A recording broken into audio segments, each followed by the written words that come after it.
Now, in this video, we will going to discuss about partial array initialization and further. If the number of values to be initialized is less than the size of the array, so the number of values to be initialized, so this is the number of values to be initialized is less than the size of the array. So this is the size of the array, A of 5. That means we can assign 5 values, out of which we are assigned only 2 numbers or 2 values. Then the elements are initialized in the order from the 0th location. That means the element is initialized, so it starts from A0 and A1. A0 and 15 will going to be initialized. A0 will be initialized with the value of 10. A1 is initialized with the value of 15 from 0th location. The remaining locations will be initialized to 0 automatically. So what happens to the appends? It will going to be zeros, because we have a array name of A will going to have the size as 5 elements. So out of which we are assigning only 2 values, and these 2 values are started to be assigned from the 0th location, that is from A0 and then A1, and then all other values of the locations will going to be appends with zeros. This is what is partial array initialization. Then comes initialization without size. So what does it mean? Int A within 2 square braces, the size not specified. So that means it's an open type of array wherein whatever the number of values you are assigned, then automatically the size of the array will going to be determined by the compiler. So here A, where the size is not specified, wherein you are going to A0 will going to have 10, A1 will going to have 15, A2 will going to have 20, A3 will going to have 25, and A4 will going to have 30. Then array initialization with a string. A sequence of characters enclosed within a double quotes is a string. A sequence of characters which are there, COMPUTER, these are the sequence of characters enclosed within the double quotes. That is, you have double quotes here, which is called a string. It always ends with null character denoted by \0. That means the terminating of the string will going to be takes place only with \0. So that will going to be attached at the end. So suppose if you have a char B and open square braces, so therein it is a the space which is going to be called as the size not is specified. It is an open array wherein depending upon the number of characters in the string, accordingly the memory locations will going to be takes place. So that means B0 will have C, B1 will have 0, O, B2 will have M, B3 will have P, B4 will have U, B5 will going to have T, B6 will going to have E, and B7 will going to be having R. And this is the entire string will going to be a computer. It is a sequence of characters. But automatically the null character will going to be ends with \0 at the end, which will be attached at the end. So the next is, observe this size of the array is 9 bytes. That is string length plus 1 byte for null character.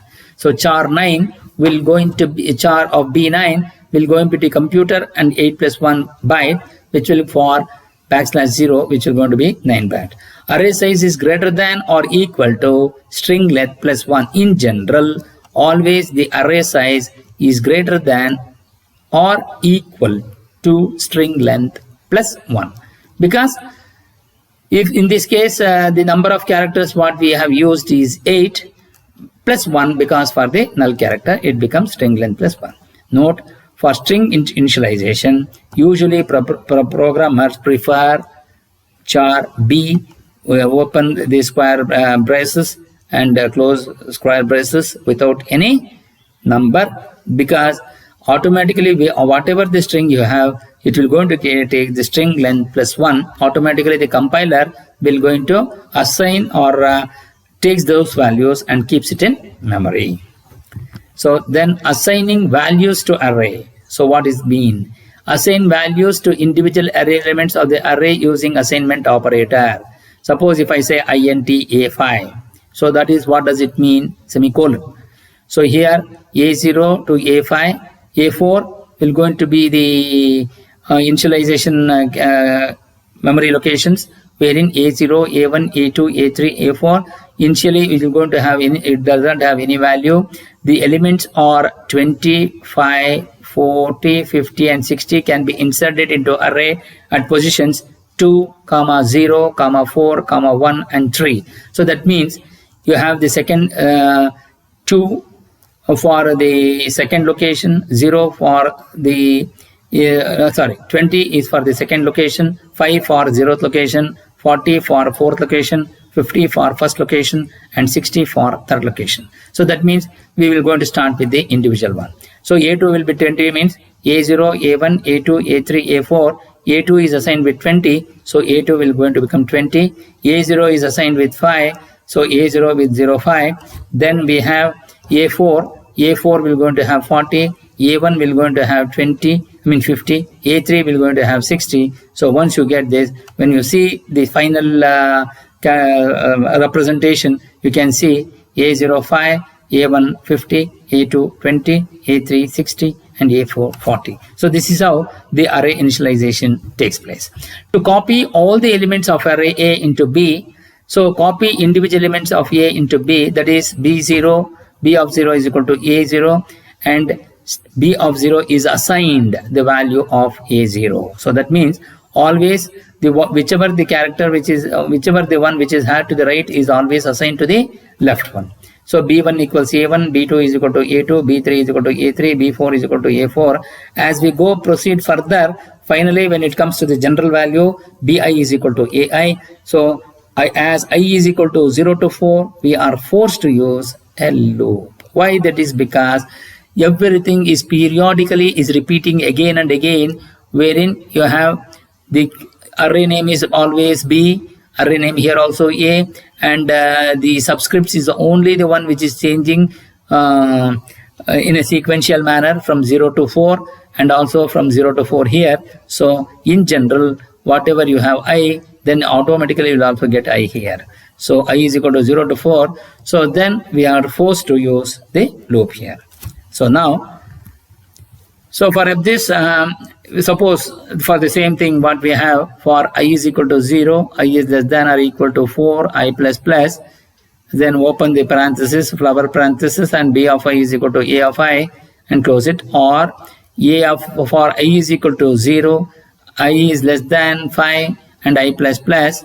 So BI, if the initially value of I is equal to 0, B0 is equal to A0 and then it is increments with 1, 0 plus 1 is becomes 1, is 1 is less than 5, yes, B1 is equal to A1, then 1 plus 1 becomes 2, then is 2 is less than 5, then B2 is equal to A2, then 2 plus 1 becomes 3, is 3 is less than 5, yes, it's true, then B3 is equal to B4, and then again B4 is equal to A4, again 4 plus 1 becomes 5, is 5 is less than 5, no, so it will going to comes out of the loop. So this is how repeatedly the loop will going to be executed till the end condition is met.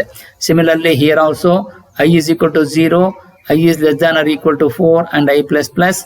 If you take the initialization of value of I is equal to 0, is 0 is less than or equal to 4, yes, so B0 is equal to A0, then it increments with 1, is 0 plus 1 becomes 1, I is equal to 1 is less than or equal to 4, B1 is equal to A1, 1 plus 1 becomes 2, is 2 is less than or equal to 4, yes, so B2 is equal to A2, 2 plus 1 becomes 3, is 3 is less than or equal to 4, yes, so B3 is equal to A3, 3 plus 1 becomes 4, is 4 is less than or equal to 4, yes, so B4 is equal to 4, 4 plus 1 becomes 5, 5 is less than or equal to 5, no, 4, which is not there, so it becomes the condition becomes false, then it will going to comes out of the loop. So this is how the loop will going to be executed for the array elements when it is assigned from A to B.